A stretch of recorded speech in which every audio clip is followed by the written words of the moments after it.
एक विधवा और साधु का ऐसा कहानी जो आपको सोचने पर मजबूर कर देगा। अंधेरी रात थी, घने बादल गरज रहे थे और तेज बारिश हो रही थी। गांव के किनारे एक पुराना मंदिर था जहां साधु अनिरुद्ध तपस्या कर रहा था।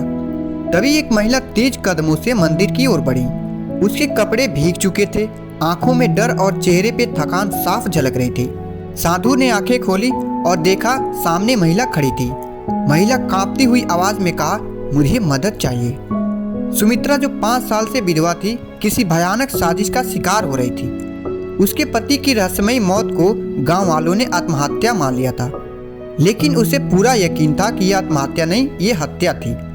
कुछ दिन से उसे महसूस हो रहा था कि कोई उसका पीछा कर रहा है। वह डरी हुई असहाय थी और मंदिर ही उसकी आखिरी उम्मीद था। साधु ने उसे अंदर बुलाया और वो आग के पास बैठकर उसने अपनी कहानी सुनाई।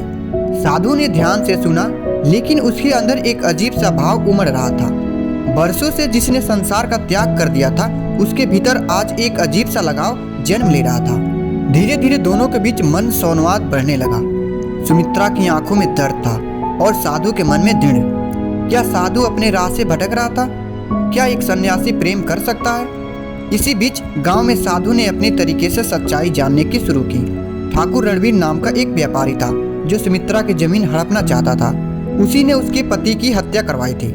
अब सुमित्रा को रास्ते से हटाने के लिए वह कुछ भी कर सकता था। रात के अंधेरे में ठाकुर के गुंडों ने मंदिर पर हमला कर दिया। फिर साधु ने उनका मुकाबला किया, लेकिन वे सुमित्रा को उठा ले गए। तभी गांव वाले भी जग गए और साधु के साथ ठाकुर की हवेली की ओर बढ़े। वहां पहुंचकर उन्हें एक गुप्त कमरा मिला जहां ठाकुर के सारे गुनाहों के सबूत थे। गांव वालों के हमला के बाद आखिरकार ठाकुर पकड़ा गया। फिर सुमित्रा काफी खुश हुई क्योंकि सुमित्रा को न्याय मिला। लेकिन अब उससे बड़ा सवाल था, क्या साधु अपने त्याग के जीवन को छोड़कर सुमित्रा का हाथ थाम सकता है? सुमित्रा ने उसके सामने एक शर्त रखा, अब जब सब ठीक हो गया तो क्या तुम मेरे साथ वो सब कुछ कर सकते हो जो मेरे पति कर सकते थे? साधु की आंखों में अनकही भावनाएं उमड़ आई।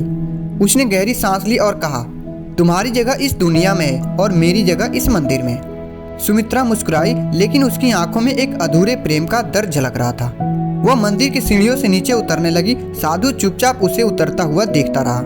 प्यार हमेशा मिलन नहीं होता है, कभी कभी वो सबसे बड़ा त्याग होता है। इसी तरह का और वीडियो देखने के लिए प्लीज आप इस वीडियो को लाइक और चैनल को सब्सक्राइब जरूर करें।